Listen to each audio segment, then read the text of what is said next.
Les Templiers n'étaient soumis à l'autorité d'aucun autre homme d'église que le pape. Ni des archevêques, ni des évêques, mais uniquement du pape lui-même.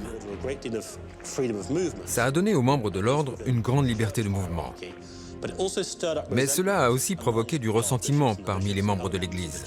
Ils estimaient que l'ordre était trop indépendant de leur autorité.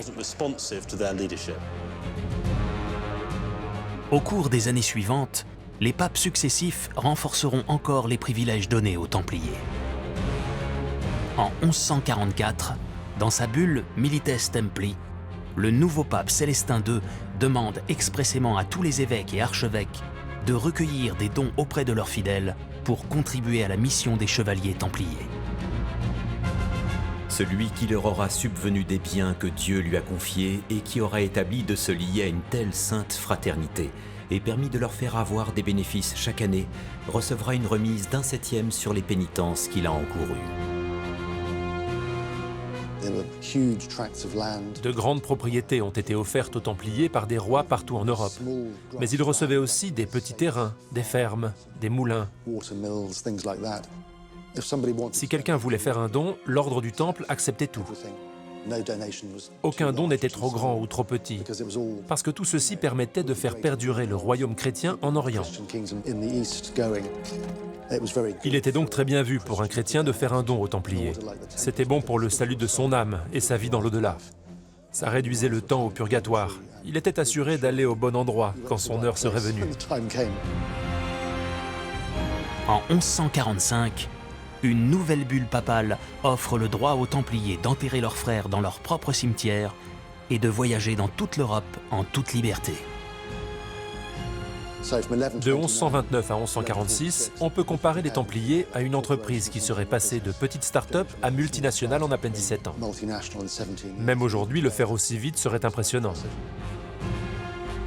Au Moyen-Âge, c'était sans précédent qu'un si petit groupe de personnes devienne aussi puissant aussi rapidement. Ce n'était jamais arrivé.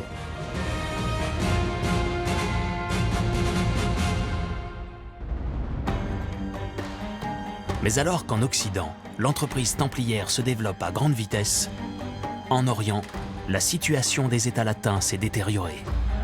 Défaite à Damas en 1129, à Barine en 1137, à Tequoa en 1139, et surtout à Édesse en 1144, où l'on dit que 30 000 chrétiens ont été massacrés.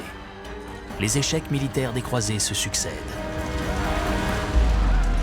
Alors, ce ne sont pas les revers des Templiers, ce sont les revers de l'armée du royaume de Jérusalem qui commence à intégrer en son sein quelques dizaines peut-être de Templiers. Mais ces revers sont cuisants. Les Templiers ne pesaient encore que très peu sur l'armée et les qualités d'ordre et de discipline que l'on leur connaît ne se sont pas véritablement imposées. Face à ces défaites successives et aux menaces qui pèsent sur les chrétiens en Orient, le pape Eugène III décide de réagir. Avec la bulle pontificale Quantum Praedecessores, il lance un appel à une nouvelle croisade. C'est Bernard de Clairvaux lui-même qui est chargé de mobiliser la population.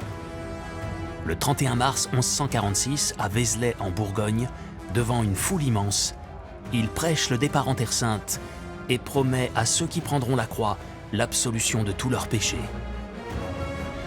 Parmi les nombreux souverains de toute l'Europe qui se joignent à la deuxième croisade, se trouvent Louis VII, roi de France, et son épouse Aliénor d'Aquitaine. Et pour les aider dans leur entreprise, il se tourne vers ceux qui disposent de suffisamment de moyens.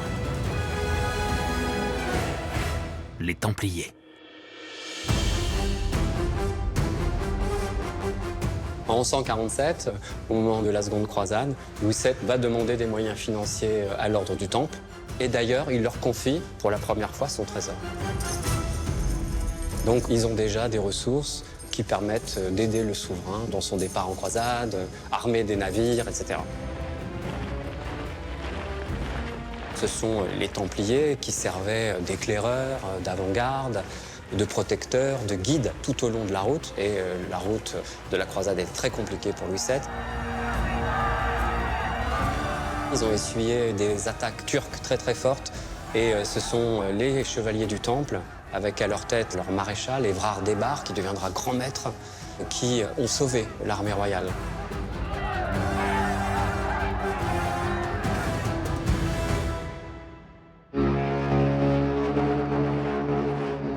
Louis VII n'est pas le seul à s'engager dans la deuxième croisade. Conrad III, roi de Germanie, fait lui aussi route vers la Terre Sainte, avec près de 20 000 hommes à ses côtés. Mais dès les premiers mois de combat, les armées des deux rois subissent des revers terribles face aux musulmans. Le mont Cadmos, Dorilé, Inab, les défaites se succèdent et les morts s'accumulent. Financer cette croisade qui s'enlise commence à coûter cher aux deux souverains. Alors, pour trouver l'argent nécessaire, Louis VII a besoin d'aide. Et il va à nouveau se tourner vers ses alliés templiers.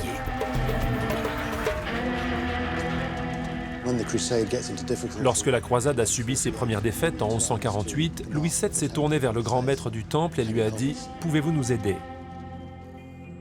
Alors le grand maître a pris la mer sur un navire pour aller chercher de l'argent dans un des châteaux templiers. Pour la première fois, les Templiers ont agi vraiment comme des banquiers pour soutenir les rois européens. Ils ne soutenaient plus uniquement les intérêts de l'Église en se battant pour le Christ et le salut des âmes chrétiennes. À partir de la deuxième croisade, ils étaient devenus tellement puissants financièrement qu'ils finançaient eux-mêmes la croisade. Malgré l'aide financière des Templiers, les troupes du roi de France et du roi de Germanie ne parviendront à reprendre aucun territoire aux mains de leurs ennemis. Après 3 ans de combat, les deux souverains renoncent. Une croisade pour rien, qui bénéficiera pourtant à l'ordre du Temple.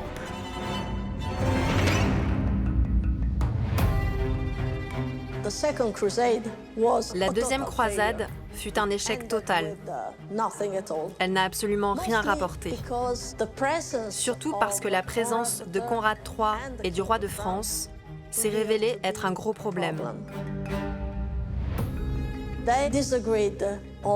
Ils étaient en désaccord sur presque tout.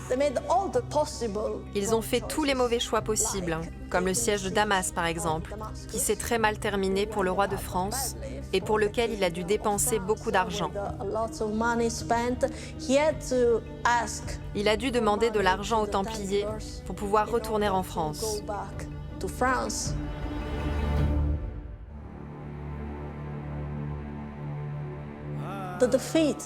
L'échec de cette deuxième croisade a probablement aidé les Templiers. Ils avaient prêté de l'argent au roi. Et c'est sans aucun doute eux qui ont le plus bénéficié de la situation. Les Templiers ont montré, à la fois en prêtant de l'argent au roi de France et en réorganisant son armée, à quel point ils pouvaient être efficaces. Et ça, les rois de France ne l'oublieront pas.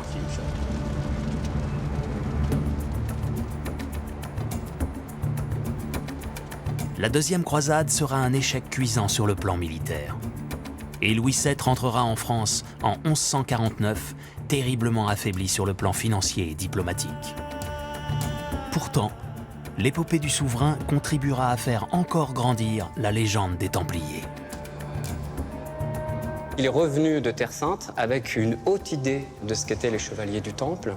Il dit que c'est un ordre qui rayonne sur toute la surface de la Terre, qui n'a pas d'équivalent dans son esprit aux chevaliers du Temple. Et donc, il n'aura de cesse de leur donner des revenus en argent sur ses rentrées d'impôts. Il leur cède la villa de Savigny, qui deviendra la grande commanderie de Savigny-le-Temple. Donc, c'est un roi qui marque bien la fascination des souverains pour les débuts de l'ordre du Temple. Puisque là, on est moins de 30 ans après la création. Et le roi de France est véritablement un soutien inconditionnel des chevaliers du Temple.